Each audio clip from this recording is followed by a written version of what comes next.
Main రాశి వారికి ఈ వారం బాగుందని చెప్పొచ్చు. వృత్తి ఉద్యోగాల పరంగా, వ్యాపార పరంగా అనుకూలమైన పరిస్థితి గోచరిస్తోంది. వ్యాపారంలో మంచి లాభాలు చోటు చేసుకుంటాయి. ఏదైనా కొత్త వ్యాపారం ప్రారంభించాలనుకున్న వారికి కొంతకాలం వేచి ఉండడం చెప్పదగినది. అలాగే భాగస్వామి వ్యాపారాలు వీళ్ళకి కలిసి రావు. ఏదైనా ఓన్గా బిజినెస్ చేసుకుంటే కలిసి వస్తుంది. లేదా పార్ట్నర్స్ వల్ల వాళ్ళకి లాభం తప్పితే కానీ వీళ్ళకి ఎటువంటి లాభం ఉండదు. కష్టం మీది, ఫలితం వాళ్ళది అన్నట్టుగా ఉంటుంది. ఎంత కష్టపడ్డా ఫలితం దక్కట్లేదని ఒక మనోవేదన ఉంటుంది. అయితే ఏదైనా మనగా కష్టపడాలి, ఎదగాలి. ఒకరి గురించి మనం పట్టించుకోవద్దు. ప్రతిసారి ఒకరి గురించి ఆలోచించుకుని వెళ్తే మనం డీగ్రేడ్ అయిపోతాం, మనం ఏమీ సాధించలేకపోతాం అన్న భావన కూడా ఉంటుంది. ఎందుకంటే పక్కవాడు ఏం చేస్తున్నాడా అని మనం ఆలోచించుకుని వెళ్తే ఎందుకు మనం ఏం చేస్తున్నామో మనం మర్చిపోతాం. అప్పుడు మనం ఏమీ చెయ్యం. వాడేం చేస్తున్నాడో చూస్తాం తప్పి మనం బిజినెస్ ఏం చేస్తామో చూడం. కాబట్టి ఉద్యోగంలో కావచ్చు, వ్యాపారంలో కావచ్చు, మనం ఓన్గా వెళ్ళడం, మన తెలివితేటతో మనకు ఉండడం అనేది చాలా ఇంపార్టెంట్. కాబట్టి వ్యాపార రంగంలో మీకు మీరుగా వెళ్ళండి, మంచి ఫలితాలు సంప్రాప్తిస్తాయి. ఈ వారం లాభాలు తెచ్చే విధంగా ఉంటుంది. వచ్చిన లాభాన్ని జాగ్రత్తగా ఖర్చు చేయడం అనేది కూడా చెప్పదగిన విషయం. అధిక ధన సూచన కనిపిస్తోంది. ఏదైనా ఇన్వెస్ట్మెంట్ చేసేటప్పుడు లేదా వ్యాపారం మీద ఖర్చు పెట్టేటప్పుడు కొంతకాలం ఆగి ఉండడం అనేది చెప్పదగిన సూచన. విద్యార్థులకు ఈ వారం అనుకూలంగా ఉంది. అయితే వీరికి ఏలినాటి శని నడుస్తున్న వల్ల చిన్న ఇబ్బందులు ఏర్పడినా పంచమాధిపతి అయిన చంద్రుడు దశమంలో బాగున్నారు. కష్టే ఫలినట్టుగా కష్టం తగిన ప్రతిఫలం లభిస్తుంది. ఇటు విద్యార్థులు కావచ్చు, అలాగే యుఎస్లో ఉన్న విద్యార్థులు, ముఖ్యంగా వైద్య వృత్తిలో ఉన్న వారికి బాగుందని చెప్పచ్చు. మిల్క్ ప్రోడక్ట్స్ సంబంధించి, పాల వ్యాపారాలకు సంబంధించి, బట్టల వ్యాపారాలకు సంబంధించి వీరికి అనుకూలంగా ఉంటుంది.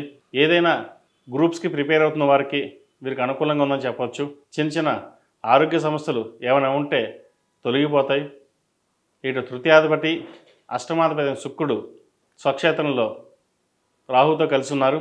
ఏదైనా సాధించాలి, నలుగురితో పాటు పైకి వెళ్ళాలి, ఎదగాలి, ఏదో చేయాలి అనే ఆలోచన ధోరణి ఎక్కువగా ఉంటుంది. ఇటువంటి విషయాలలో జాగ్రత్తగా ఆచితూచి వ్యవహరించడం అనేది చెప్పదగిన సూచన. లేకపోతే ఇబ్బందులు పాలయ్యే అవకాశం గోచరిస్తుంది. ఈ రాశిలో జన్మించిన స్త్రీలకు వృత్తి ఉద్యోగాల పరంగా, వ్యాపార పరంగా కొంత ఇబ్బందికరమైన వాతావరణం నెలకొంటుంది. అహంకారపూరితమైన వ్యవహార శైలితోటి ఇటు ఉద్యోగంలోనూ అటు వ్యాపారంలోనూ ఇబ్బందికరమైన వాతావరణం నెలకొంటుంది. అహం బ్రహ్మాస్మి అన్నట్టుగా అన్నీ నాకే తెలుసు, నాకు ఎవరు చెప్పాల్సిన అవసరం లేదు, నాకు నేనుగానే వెళ్తాను అనే ధోరణులు ఎక్కువగా ఉంటారు. ఇంట్లో భాగస్వామితో విభేదాలు వచ్చే అవకాశం గోచరిస్తోంది. సంతాన అభివృద్ధి మటుకు బాగుంటుంది. సంతానానికి మంచి సంబంధం చూసి వివాహం చేయగలుగుతారు. అయితే అందరికంటే మనమే ఎక్కువ ఖర్చు పెట్టాలి, నలుగురిలో హుందాగా నేనే చూపించుకోవాలి అన్న ధోరణి ఎక్కువగా ఉంటుంది. ఇటువంటి వాడికి ఎంత దూరంగా ఉంటే అంత మంచిది. నరదృష్టి అధికంగా ఉంది. మీరు రూపాయి సంపాదిస్తే ₹1,00,000 సంపాదిస్తున్నారు, వారికి ఏమిటి అనే ఉన్న ఏడుపులు అనేది ఎక్కువగా ఉంటాయి. అవి ఇంట్లో కావచ్చు, బయట కావచ్చు. వీరికి ఏలినాటి శని నడుస్తోంది. మార్చి 29న స్వక్షేత్రంలోకి శని ప్రవేశిస్తారు. బంధువర్గంలో కావచ్చు, మిత్రవర్గంలో కావచ్చు విభేదాలు వచ్చి ఎక్కువగా గోచరిస్తోంది. అలాగే ఆరోగ్యపరమైన జాగ్రత్తలు చాలా తీసుకోవాలి. గ్లైనిక్ సంబంధించి, అసిడికి సంబంధించి, మోకాలకు సంబంధించి ఇబ్బందులు ఉండే అవకాశం గోచరిస్తుంది. కొంతమంది విషయంలో సర్జరీ దాకా వెళ్ళే అవకాశాలు కూడా లేకపోలేదు. కాబట్టి ఆరోగ్యరీత్యా కొంచెం జాగ్రత్తలు తీసుకోవడం చెప్పదగిన సూచన. దైవ దర్శనాలు ఎక్కువగా చేసుకుంటారు.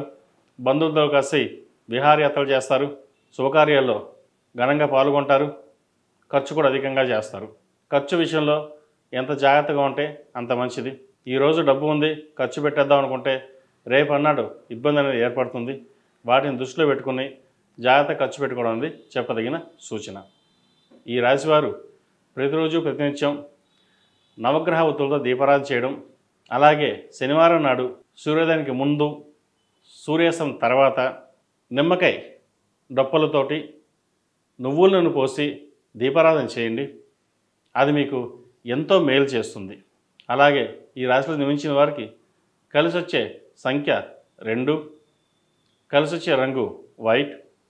ఏదైనా పని మీద బయటికి వెళ్ళేటప్పుడు ఆదివారం కానీ శుక్రవారం నాడు కానీ వెళ్ళండి, మంచి ఫలితాలు సాధిస్తారు.